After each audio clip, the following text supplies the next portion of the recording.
Do something different the next 90 days than you did the last 90 days, like picking up the books to read.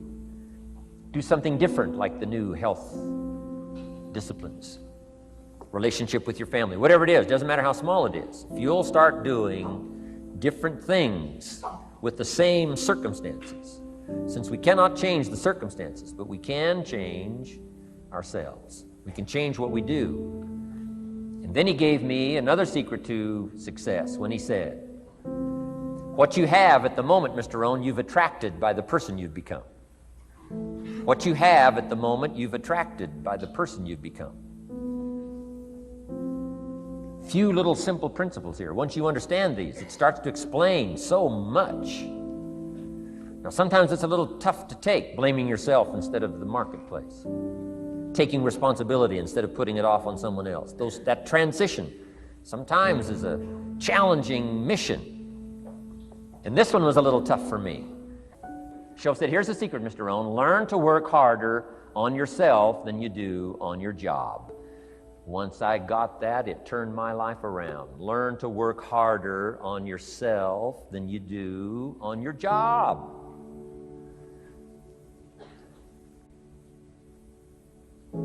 He said, if you work hard on your job, you'll make a living.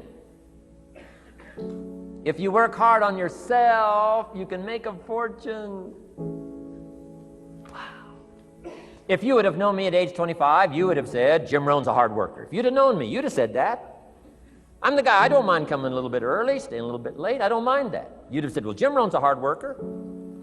You say, well, how come he's got pennies in his pocket and nothing in the bank and behind on his promises? Well, I was a hard worker, but I was working hard on my job, not on myself. I'm telling you, if you'll learn that simple little principle and start the process today, latest tomorrow, give you tonight to think it over.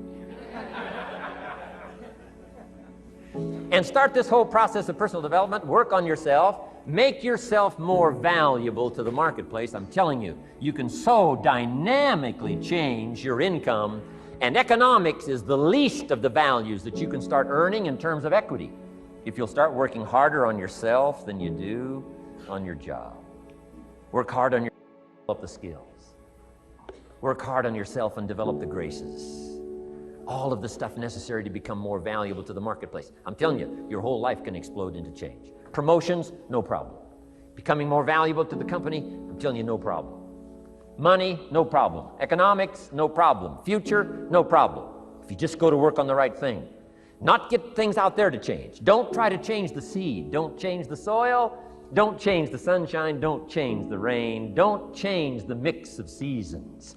Let the miracle of everything that's available work for you, and start working on the inside. Work on your philosophy. Work on your attitude.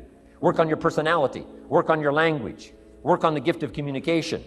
Work on all of your abilities. And if you'll start making those personal changes, I'm telling you, everything will change for you. Mr. Shoaff, over a 5-year period before he died at age 49, who taught me some extraordinarily simple things. He only went to the 9th grade in school, never finished high school, never went to college, never went to university. So he put his ideas and his experiences in very simple language, which I think for me, a kid from the farms of Idaho, that simplicity was so important. Because if it would have been technical, I'd have missed it. If it would have been mystic, I would have, backed away. But it was just basic, blunt, ABC, familiar stuff that I hadn't thought of before. And he did start to remind me, and those ideas changed my life. Mr. Shoaff was the one when I said, this is all they pay. He said, you've been working 6 years, Mr. Rohn, how come you're not doing better? And I said, this is all the company pays. He says, well, that's not true. I said, no, this is my paycheck. This is all the company pays. He said, no, this is all the company pays you. I thought, that's a new way to look at it, right? He said, doesn't the company pay 2, 3, 4, 5 times this amount to other people? And I said, well, yes. He said, well, then this is not all the company pays. It's all they pay you. And if you qualified, wouldn't your income grow 2, 3, 4, 5 times? I said, I suppose. So he said, we don't have to work on the company. We have to work on you. See, that was the beginning of what he called the phrase personal development. I told him things cost too much. He said, no, you can't afford them. I thought, well, that's a new concept. I hadn't thought about that. You know, we put some of the valuable things on the high shelf, so you can't get to them until you qualify. If you want the things on the higher shelf, you got to stand on the books you read. Every book you read, you get to stand a little higher so you can get the things on the higher shelf. See, I learned those concepts. It was so incredible. And here was the most important one. Success is something you attract by the person you become. See, that phrase changed my life. Success is something you attract by the person you become. Success is not something you pursue. It's like chasing a butterfly. You can't quite catch it. Success is something you attract by becoming an attractive person. See, those were new concepts to me. I'm just working hard trying to make a living. Here's what he said to me. This changed my life. I got a chance to teach this in Moscow and across Russia. 3 visits, now the 4th. Here's what Shove taught me. Profits are better than wages. Nobody taught me that in high school. Nobody taught me that. I went to 1 year of college. Nobody taught me. Profits are better than wages. Wages make you a living. Profits make you a fortune. And how could you work on both a living and a fortune? He said, well, you could start part-time working on your fortune while you're working full-time on your living. I thought, wow. Now, he said, it's fun to get up in the morning. Not just getting up, go to work to pay the rent, but to get up to go to work to make a fortune. First, to make a living for my family. Second, to make a fortune. And he taught me how to make both a living and a fortune. Guess what I did? I learned how to make both a living and a fortune. And I found out anybody could do it once they get the information. And at age 25, I started receiving this extraordinary information. Here's what he said. Your income is directly related to your philosophy, not to the economy. I thought, no one ever told me that. I kept hoping the economy would change. He said, no, your philosophy has to change. I assured him that I had my fingers crossed. He said, that won't help. Then what could I do to change my income and multiply it by 2, by 3, by 5, by 10, and then multiply it by 10 again? What could I do? And he started giving me the disciplines and the process of learning the skills to change my life. This was an extraordinary man. Those were extraordinary times for me. Life-changing in every manner that you can imagine. But very simple ABC concepts. Here's what I learned. Not to search for the exotic until you've discovered the basic. And those basic philosophies that he shared with me during that time were life-changing. Success is something you attract by the person you become. Success is not something you pursue, chase, run after. Success is something you develop, something you become. You attract success.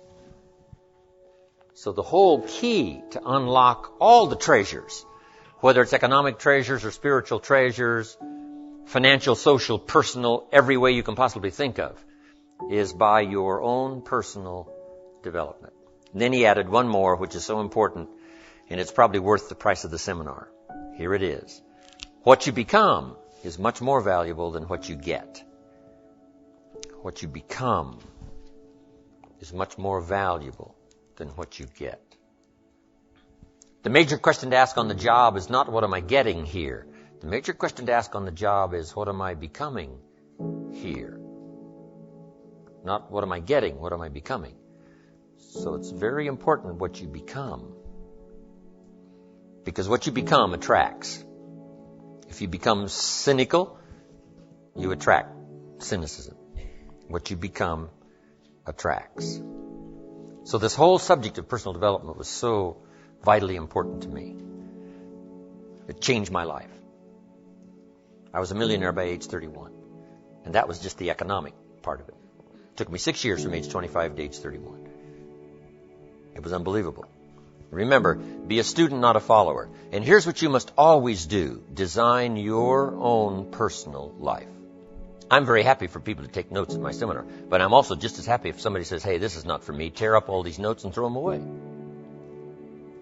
That's just as valid for me. Right. Remember, be no one's disciple. Chart your own course. Make what you do the product of your own conclusion. What I'm saying here is be your own person. You don't have to be a model of someone else. You don't have to do it like anybody else. Right? Do it like yourself. Buy what you want to buy. Listen to what you want to listen to. Make changes if you want to make changes, and don't make changes. Right? It's your life, I'm telling you. And don't let anybody persuade you any different. Success is not a stereotype. Success is not a Ferrari. Success is not an automobile. It's not a house. It's not a place. It's not money in the bank. It's not $1 million. That's not success. Success is the continual unfolding of the design of your own life and pulling it off. That's what success is. The continual unfolding of the design of your own personal life and pulling it off in whatever degree you wish. That is success. Successful in doing whatever you want to do that makes sense to you, for you, your family, your responsibilities, or take on responsibilities or refuse responsibilities. That's strictly all up to you. We've been given the power of choice. Every life form except human beings operates by instinct in the genetic code. Now, why not human beings? Because here it is. We've been given the dignity of choice. We're not like a robot. We're not stuck like a tree, using up all the nourishment, nothing left, now you die because you can't change location. Not true. Humans can go north, south, east, west. Humans can change, do anything they want to do. We've been given the dignity. But here's what's interesting about all life form except humans. Every life form except humans strives to the max of its potential. How tall will a tree grow? As tall as it possibly can. You never heard of a tree growing half as high as it could.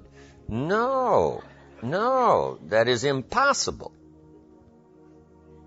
A tree grows as high as it can, drives down every root it can, produces every leaf it can, extends itself as far as it possibly can.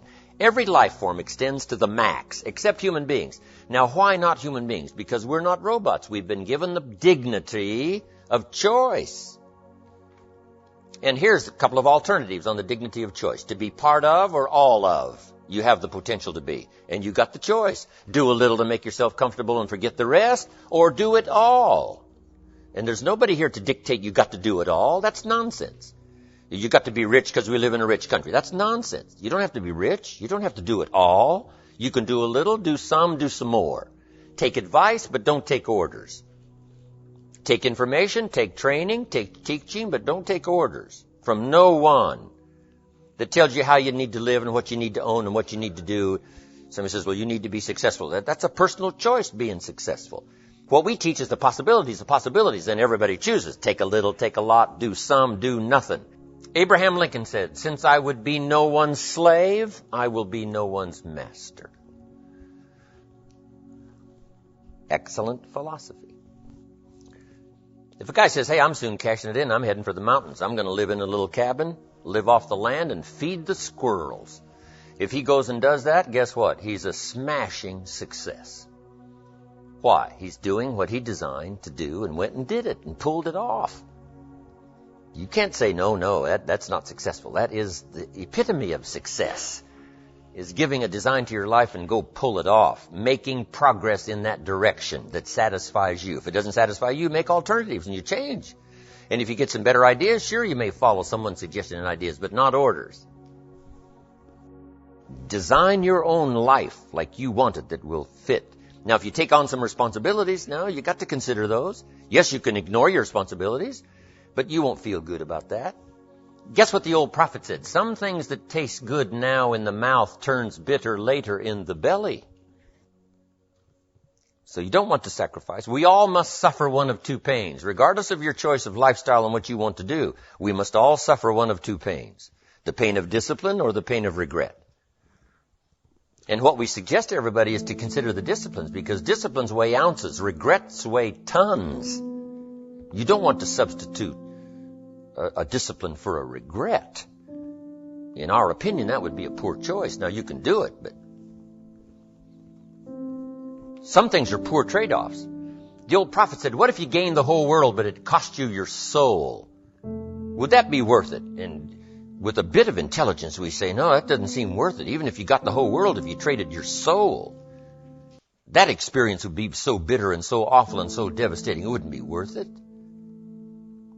What if you got some gain by greed instead of legitimate ambition? I'm telling you, it might taste good up front, but it's going to turn bitter in the belly. And a bit of that advice saves some people from devastation. Say, well, you're right. I better think twice about that. So we must confront all laws, spiritual laws, agricultural laws, basic laws, fundamental laws. We must confront all of those. But you still now can design your own life. A little, a lot, go east, north, south.